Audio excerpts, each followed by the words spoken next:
قال النبي صلی اللہ علیہ وسلم دیکھ میں کیا کرنے گا ساری چیز دکھا دے ساری چیز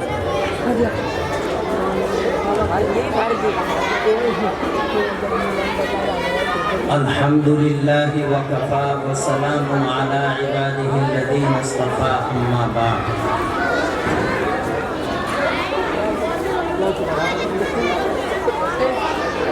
قال اللہ تبارک و تعالی فی کلامہ وذروا ظاہر الاسم وباطنہ وقال النبی صلی اللہ علیہ وسلم اتق المحارم تكن أعبد الناس وارض بما قسم الله لك تكن أغنى الناس وأحسن إلى جارك تكن مؤمنا وأحسن إلى جارك تكن مؤمنا وأحب للناس ما تحب لنفسك تكن مسلما ولا تكسر الزهد فإن كسرة الزهد تميت القلب أو كما قال عليه الصلاة والسلام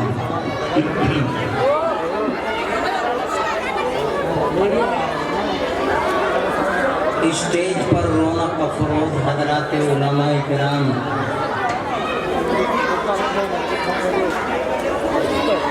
معزز حاضرین اور میری پردہ نشین مائیں بہنوں اور خواتین ماشاءاللہ یہ پروگرام جو آپ کا کل شام سے چل رہا تھا جس میں ماشاءاللہ مدرسے کے طلباء نے اپنا پروگرام پیش کیا اور مختلف علماء کرام نے آپ حضرات کے سامنے اپنی قیمتی تقریریں اور قیمتی نصیحتیں کی دعا ہے کہ اللہ تبارک و تعالی ہمیں علماء کرام کی نصیحتوں پر عمل کرنے کی توفیق نصیب فرمائے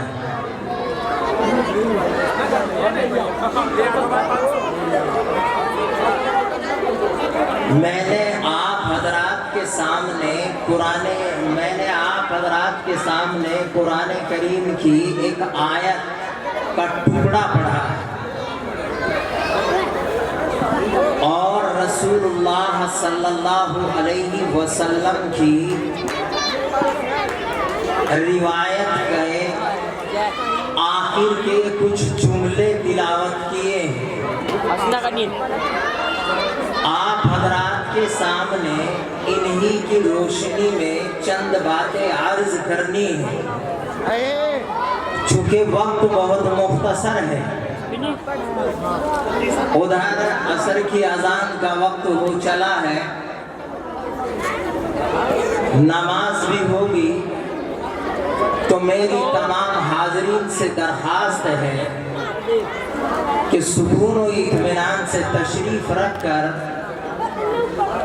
قرآن و حدیث کی جو باتیں آپ حضرات کے سامنے پیش کی جائیں انہیں توجہ سے سنا جائے اور ان پر عمل کرنے کی کوشش کی جائے چونکہ عمل ہی سے زندگی بنتی ہے جنت بھی جہنم بھی یہ خاکی اپنی فطرت ہے نہ نوری ہے نہ ناری اگر ہم علماء کرام کی نصیحتوں کو سن کر عمل کریں گے تو انشاءاللہ ہمارا یہ پروگرام اور ہمارا اس پروگرام میں آنا اور اس پروگرام میں اتنا بڑا خرچہ کرنا یہ سب انشاءاللہ اللہ تبارک و تعالیٰ کی بے نیاز بارگاہ میں قبولیت سے نوازا جائے گا۔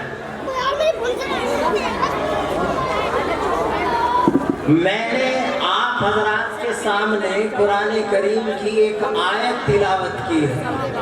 اللہ فرماتے ہیں وَذَرُوا ظَاهِرَ الْإِثْمِ وَبَاطِنَهُ، کہ اے انسانوں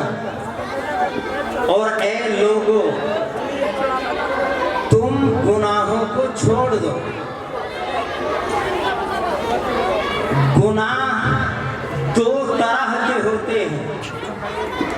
ایک گناہ وہ ہوتے ہیں جنہیں انسان ظاہری طور پر کرتا ہے، کھلم کھلا کرتا ہے، اور ایک گناہ وہ ہوتے ہیں جنہیں انسان چھپ کر کرتا ہے، لوگوں کی نظروں سے اوجھل ہو کر اور غائب ہو کر کرتا ہے۔ اللہ تبارک و تعالیٰ نے قرآن کریم میں ارشاد فرمایا وَذَرُوا ظَاهِرَ الْإِثْمِ وَبَاطِنَهُ، تم ان گناہوں کو بھی چھوڑ دو جن کو تم ظاہر میں کرتے ہو اور کھلم کھلا کرتے ہو، اور ان گناہوں کو بھی چھوڑ دو جن کو تم باطن میں کرتے ہو، چھپ کر کرتے ہو۔ میں نے آپ حضرات کے سامنے ایک روایت تلاوت کی ہے۔ یہ طویل روایت کا ایک حصہ ہے۔ ایک مرتبہ جناب نبی کریم صلی اللہ علیہ وسلم نے اپنے ایک خطاب میں عرض کیا، میں آپ حضرات کے سامنے کچھ نصیحتیں پیش کرنا چاہتا ہوں۔ آپ میں کوئی ایسا شخص ہے جو ان نصیحتوں کو مجھ سے حاصل کر لے اور انہیں مجھ سے لے لے، فَيَعْمَلُ بِهِنَّ، اور صرف لے ہی نہیں بلکہ ان نصیحتوں پر خود بھی عمل کرے، او يعلم من يعمل بهن، یا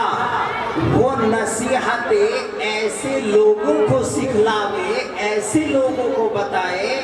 جو ان پر عمل کر لیں۔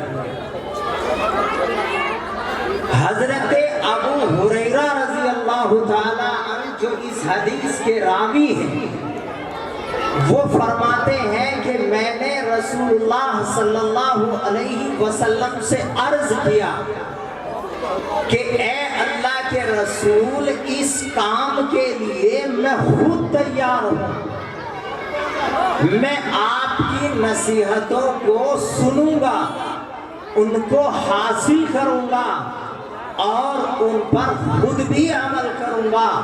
اور دوسرے لوگوں تک بھی پہنچاؤں گا۔ تو آپ علیہ السلام نے فرمایا، حضرت ابو ہریرہ رضی اللہ تعالیٰ عنہ کہتے ہیں فَأَخَذَ بِيَدِي فَعَدَّ خَمْسًا، آپ علیہ السلام نے میرا ہاتھ پکڑا اور ہاتھ پکڑ کر مجھے 5 نصیحتیں گن کر بتلائی۔ ان میں سے پہلی نصیحت کیا ہے؟ اس روایت میں بیان کیا ہے، آپ علیہ السلام نے پہلی نصیحت کی اتق المحارم۔ پہلی نصیحت آپ علیہ السلام نے یہ بتلائی کہ ناجائز باتوں سے، حرام کاموں سے اور حرام چیزوں سے پرہیز کرو۔ اس کا کیا فائدہ ہوگا؟ آپ علیہ السلام نے فرمایا، اگر تم